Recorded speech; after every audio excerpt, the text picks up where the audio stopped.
एक धनी व्यापारी रहता था। दूर दूर तक उसका व्यापार फैला हुआ था। नगर के सभी लोग उस व्यापारी का सम्मान करते थे। इतना सब कुछ संपन्न होने के बाद भी व्यापारी बहुत दुखी था, क्योंकि उसका कोई पुत्र नहीं था, जिस कारण अपनी मृत्यु के पश्चात व्यापार का उत्तराधिकारी का चिंता उसे हमेशा सताती रहती थी। और पुत्र प्राप्ति के लिए वह शाम के समय शिव मंदिर में जाकर शिव जी के सामने घी का दिया जलाया करता था। उसकी इस भक्ति को देखकर माँ पार्वती प्रसन्न हो गई और भगवान शिव से उस व्यापारी को मनोकामना पूर्ण करने का निवेदन किया। भगवान शिव बोले, इस संसार में सबको उसके कर्म के अनुसार फल की प्राप्ति होती है। जो प्राणी जैसा कर्म करते हैं उन्हें वैसा ही फल प्राप्त होता है। शिव जी द्वारा समझाने के बावजूद भी माँ पार्वती नहीं मानी और उस व्यापारी की मनोकामना पूर्ति हेतु वे शिव जी से बार बार अनुरोध करने लगी, जिसके कारण शिव जी ने व्यापारी को पुत्र प्राप्ति का वरदान देना पड़ा। वरदान देने के पश्चात भोलेनाथ माँ पार्वती से बोले, आपके आग्रह पर मैंने पुत्र प्राप्ति का वरदान तो दे दिया है, परंतु इसका पुत्री केवल 16 वर्ष तक ही जीवित रहेगा। इसके पश्चात में मृत्यु को प्राप्त होगा। उसी रात भगवान शिव उस व्यापारी के स्वप्न में आए और उसे पुत्र प्राप्ति का वरदान दिया और उसके पुत्र के 16 वर्ष तक जीवित रहने की बात भी बताई। भगवान के वरदान से व्यापारी को खुशी तो हुई, लेकिन पुत्र की अल्पायु की चिंता ने उस खुशी को नष्ट कर दिया। व्यापारी पहले की तरह सोमवार के दिन भगवान शिव का विधिवत व्रत करता रहा। कुछ महीनों के बाद उसके घर एक अति सुंदर बालक ने जन्म लिया और घर में खुशियां ही खुशियां भर गईं। बहुत धूमधाम से पुत्र जन्म का समारोह मनाया गया, परंतु व्यापारी को पुत्र जन्म की अधिक खुशी नहीं हुई, क्योंकि उसे पुत्र की अल्पायु के रहस्य का पता था। जब पुत्र 12 वर्ष का हुआ तो व्यापारी ने उसे उसके मामा के साथ पढ़ने के लिए वाराणसी भेज दिया। लड़का अपने मामा के साथ शिक्षा प्राप्ति हेतु चल दिया। रास्ते में जहाँ भी मामा भांजे विश्राम करते हेतु रुकते, वहाँ पर यज्ञ और ब्राह्मणों को भोजन कराते जाते। लंबी यात्रा के बाद मामा भांजे एक नगर में पहुँचे। उस दिन नगर के राजा की कन्या का विवाह था, जिस कारण पूरे नगर को सजाया गया था। निश्चित समय पर बारात आ गई, लेकिन वर का पिता अपने लड़के के एक आंख से काने होने के कारण बहुत चिंतित था।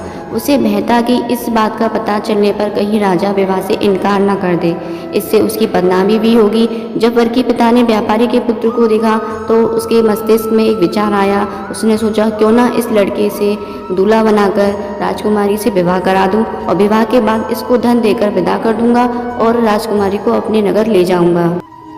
वर के पिता ने लड़के के मामा से इस संबंध में बात कही। मामा ने धन मिलने के लालच में वर के पिता की बात को स्वीकार कर लिया। लड़के को दूल्हे का वस्त्र पहनाकर राजकुमारी से विवाह कर दिया गया। राजा ने बहुत सारा धन देकर राजकुमारी को विदा किया। शादी के बाद लड़का जब राजकुमारी के साथ लौट रहा था तो वह यह सच को छुपा न सका और उसने राजकुमारी को ओढ़नी के पल्ले पर लिख दिया, राजकुमारी तुम्हारा विवाह तो मेरे स्वार्थ हुआ है। मैं तो वाराणसी पढ़ने के लिए जा रहा हूँ और अब तुम्हें जिस युवक की पत्नी बनना पड़ेगा वह एक आंख से काना है। जब राजकुमारी ने अपनी ओढ़नी पर लिखा हुआ पाया तो उसने काने राजकुमार के साथ जाने से इनकार कर दिया। राजा को जब यह बात पता लगी तो उसने राजकुमारी को महल में ही रख लिया और उधर लड़का अपने मामा के साथ वाराणसी पहुंच गया और गुरुकुल में पढ़ना शुरू कर दिया। जब उसकी आयु 16 वर्ष की हुई तो उसने यज्ञ किया। यज्ञ की समाप्ति पर ब्राह्मणों को भोजन कराया और खूब अन्न वस्त्र दान किए। रात को वह अपनी शयन कक्ष में सो गया। शिव के वरदान के अनुसार शयनावस्था के समय उसके प्राण पखेरु उड़ गए। सुबह जब मामा ने मृत भांजे को देखा तो उसने रोना पीटना चालू कर दिया। आसपास के लोग एकत्र होकर दुख प्रकट करने लगे। लड़के के मामा के रोने लाभ करने के स्वर समीप से गुजरते हुए भगवान शिव और माता पार्वती भगवान से कहा, प्राणनाथ, मुझे उसके रोने का स्वर सहन नहीं हो रहा है। आप इस व्यक्ति के कष्ट को अवश्य दूर करें।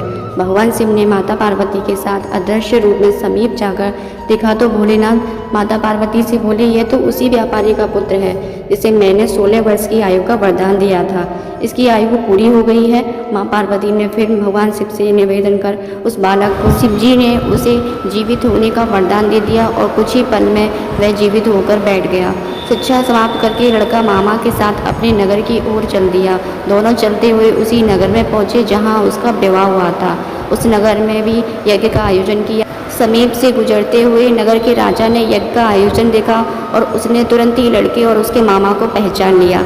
यज्ञ समाप्त होने पर राजा और मामा और उसके लड़के को घर पर यानी कि राजमहल में ले आए और उनकी बहुत ही खातिरदारी की और उनका बहुत सम्मान किया। कुछ दिन महल में रखने के पश्चात धन वस्त्र आदि देकर राजकुमारी के साथ विदा कर दिया। इधर भूखे प्यासे रहकर व्यापारी और उसकी पत्नी बेटे की प्रतीक्षा करते रहे। उन्होंने प्रतिज्ञा कर रखी थी कि यदि उन्हें अपनी बेटी की मृत्यु का समाचार मिलेगा तो दोनों अपनी प्राण त्याग देंगे। परंतु जैसे ही उसने बेटे के जीवित वापस लौटने का समाचार सुना तो वे बहुत प्रसन्न हुए। वह अपनी पत्नी और मित्रों के साथ नगर के द्वार पर पहुंचा। अपने बेटे के विवाह का समाचार सुनकर पुत्रवधू राजकुमारी को देखकर उनकी खुशी का ठिकाना न रहा। उसी रात भगवान शिव ने व्यापारी के स्वप्न में आकर कहा कि हे श्रेष्ठी, मैं तेरे सोमवार के करने से और व्रत कथा सुनने से प्रसन्न होकर तेरे पुत्र को लंबी आयु प्रदान की है। पुत्र की लंबी आयु जानकर व्यापारी बहुत प्रसन्न हुआ। शिव भक्त होने तथा सोमवार का व्रत करने से व्यापारी की सभी मनोकामनाएं पूर्ण हुई। इसी प्रकार जो भक्त सोमवार का विधिवत व्रत करते हैं और व्रत कथा को सुनते हैं उसकी सभी इच्छाएं पूर्ण होती हैं। इसलिए सच्चे दिल से बोलें हर हर महादेव।